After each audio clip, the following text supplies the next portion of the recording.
Bismillahirrahmanirrahim. Kita akan membahas latihan 8. Ya, soalnya sebagai berikut. Pada tanggal 25 Mei 2015, PT Mahakarya membeli aktiva tetap berupa mesin secara tunai dengan perincian biaya sebagai berikut.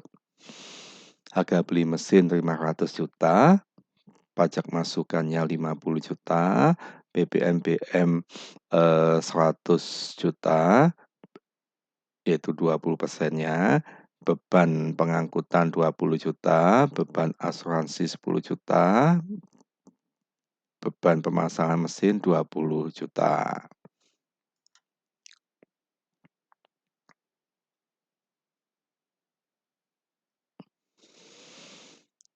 Secara komersial, mesin disusutkan selama 5 tahun, sedangkan fiskal masuk kelompok 2 yaitu 8 tahun. Metode penyusutannya sama, garis lurus. Karena sering rusak, mesin tersebut pada tanggal 20 Mei 2017 dijual dengan harga 400 juta.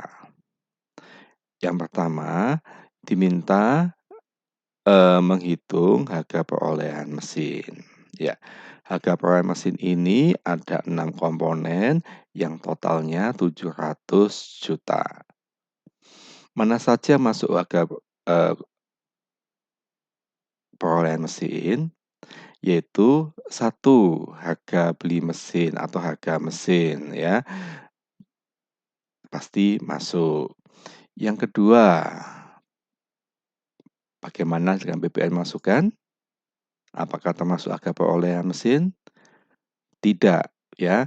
BPN masukan bukan harga perolehan mesin, tapi pajak masukannya diperlakukan sebagai kredit. Jadi dikreditkan. Kalau di SPT-nya itu masuk form B2, ya.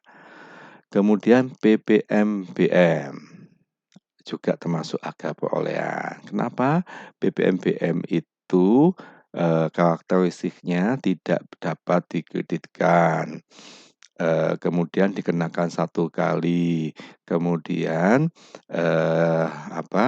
jika yang diperoleh adalah aktiva, maka dikapitalisasi, dikapitalisir atau ditambahkan sebagai nilai aktiva. Jika yang dibeli adalah biaya, maka BPNBM itu menambah biaya. Maka nomor 3 tersebut adalah BPNBM juga masuk harga perolehan. 4, biaya pengangkutan. Iya, dia adalah biaya langsung dalam pembelian mesin tersebut. 5, biaya asuransi. Iya, dia adalah masuk biaya asuransi pembelian mesin tersebut. 6, biaya pemasangan mesin. Iya, dia termasuk biaya perolehan mesin tersebut. Ya. Kemudian B diminta membuat penyusutan 2015, 16, 17.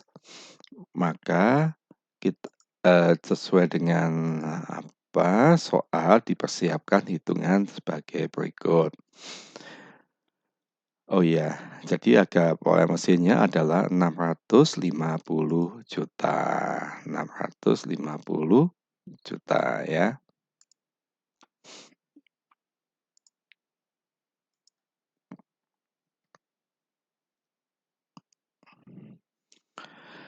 Metodenya garis lurus untuk masa manfaat komersial 5 tahun, masa manfaat fiskal adalah 8 tahun. Itu masa manfaatnya ada di soal loh ya.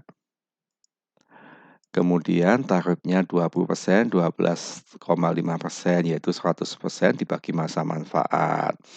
Baik, kita akumulasi penyusutannya, yaitu akumulasi penyusutannya adalah untuk komersial di bulan Juni. Kenapa? Kalau kita lihat mesinnya tadi adalah dibeli di tanggal 25 Mei, maka Mei 2015 belum dilakukan penyusutan, maka penyusutannya di bulan Juni 2015. Sedangkan di fiskal penyesuaian di bulan Mei 2015 ya. Di fiskal dibeli di tanggal berapapun dihitung ada yang penyusutan di bulan tersebut.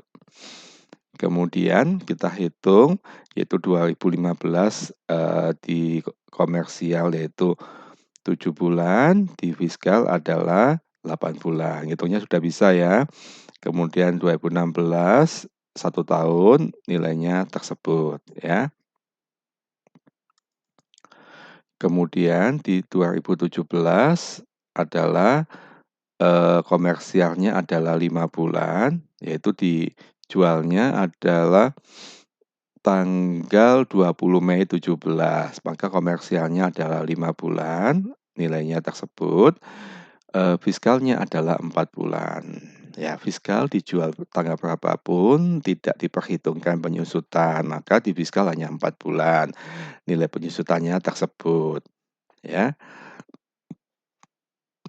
Maka, poin 8, setelah kita menghitung penyusutan, ketemu nilai bukunya, yaitu harga perolehan dikurangi akumulasi penyusutan. Maka nilai buku menurut, komersial 390 juta, menurut fiskal 487 juta, ya.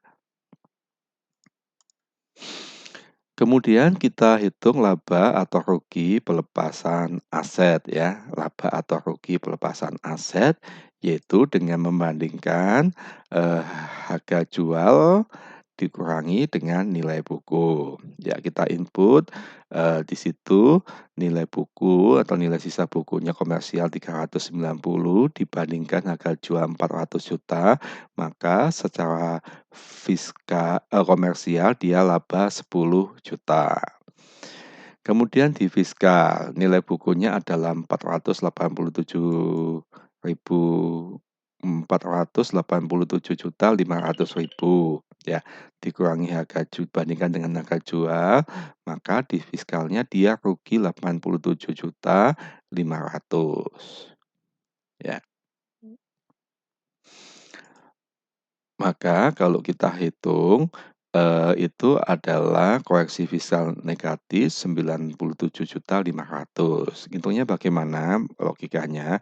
Komersial dia mencatat laba 10 juta, padahal fiskal rugi 87.500 ya. Maka, koreksinya yaitu koreksi negatif 97.500.000. Sudah bisa ya?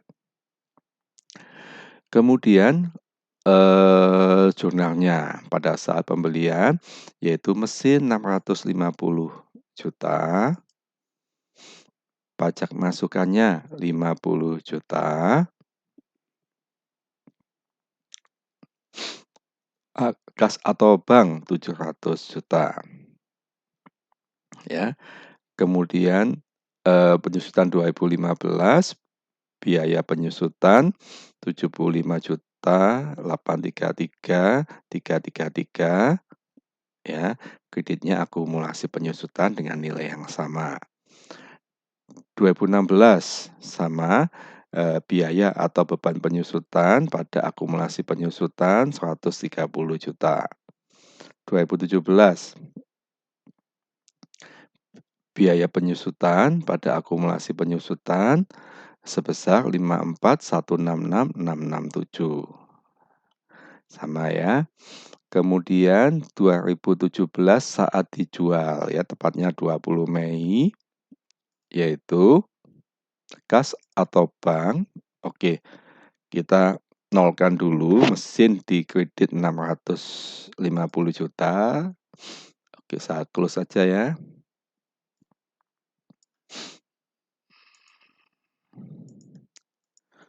Mesin dinolkan yaitu dengan mengkreditkannya 650 juta, kemudian mengenolkan akumulasi penyusutan dengan mendebitnya, yaitu total akumulasinya 260 juta, kemudian menerbitkan faktur pajak kode 09 yaitu PK di sisi kredit sebesar 10%-nya, yaitu 40 juta, 10% dari harga jual mesin.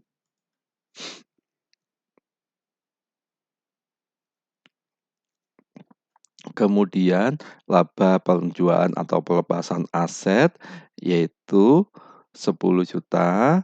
Kemudian kas atau bank selisihnya, yaitu total kredit 700 juta dikurangi 260 sama dengan 440, atau yaitu harga jualnya 400 juta tambah PPN yang dipungut PK 40 juta, maka totalnya 440. Bisa ya? Baik. Kemudian nomor 2. Anda seorang akuntansi pajak, staf akuntansi pajak di sebuah perusahaan, diminta jurnal tersebut. Ya, 30 September 2018, beban gaji karyawan 100 juta, PPh ditanggung perusahaan. Ya, maka jurnalnya bagaimana? Yaitu beban gaji didebet 100 juta, kemudian beban gaji PPh pasal 21 didebet 5 juta. Kenapa? Karena beban gajinya ditanggung oleh perusahaan. Ya, 5 juta yaitu 5% dikali 100 juta. Kemudian hutang PPh pasal 21 5 juta. Kemudian kas atau bank 100 juta. Ya. Kemudian jika ditanggung karyawan, sama beban gajinya adalah 100 juta, ya. Kemudian kreditnya hutang PPh pasal 21 5 juta, kemudian kas atau bank 95 juta. Tanggal 10, pembayaran fee untuk WPOP, punya MPWP sebagai pembicara seminar sebesar 5 juta. Jurnalnya adalah beban fee pembicara 5 juta. Kemudian kreditnya hutang PPh pasal 21 125.000, yaitu 5% dikali 50% dikali 5 juta. Kas atau bank yang dibayarkannya adalah 4.875.000, yaitu 5 juta dikurangi 125.000.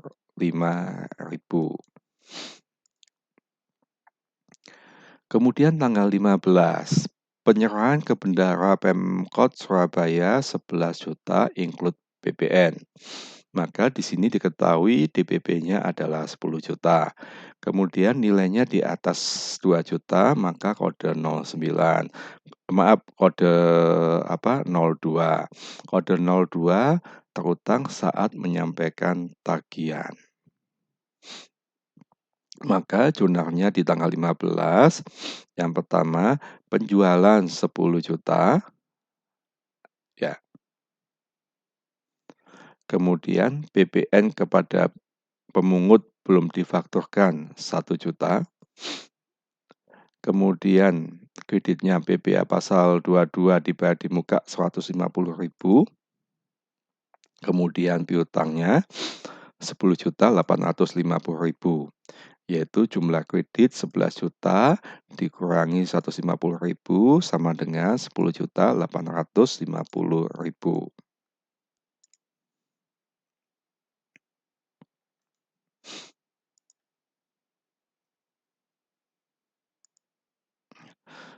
Kemudian tanggal 17, pembayaran sewa mesin fotokopi 3.300.000 include PPN. Maka jurnalnya adalah beban sewa fotokopi 3 juta, pajak masukan 300.000, kemudian hutang PPh pasal 23 atas pembayaran tersebut terhutang atau wajib memotong PPh 23 yaitu 2%-nya 60.000. Kemudian kas atau bank yang dibayarkan yaitu selisihnya, ya. yaitu 3.300.000 dikurangi 60.000 adalah 3.240.000. Kemudian tanggal 31 Oktober 2018 membayar audit fee yaitu 5.500.000 include PPN.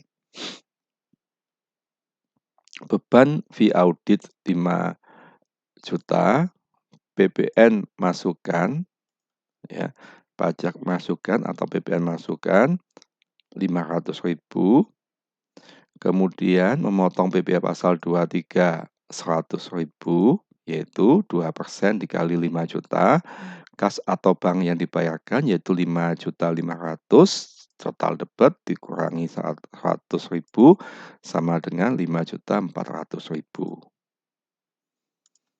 Baik, itulah pembahasan latihan 8. Terima kasih. Wassalamualaikum warahmatullahi wabarakatuh.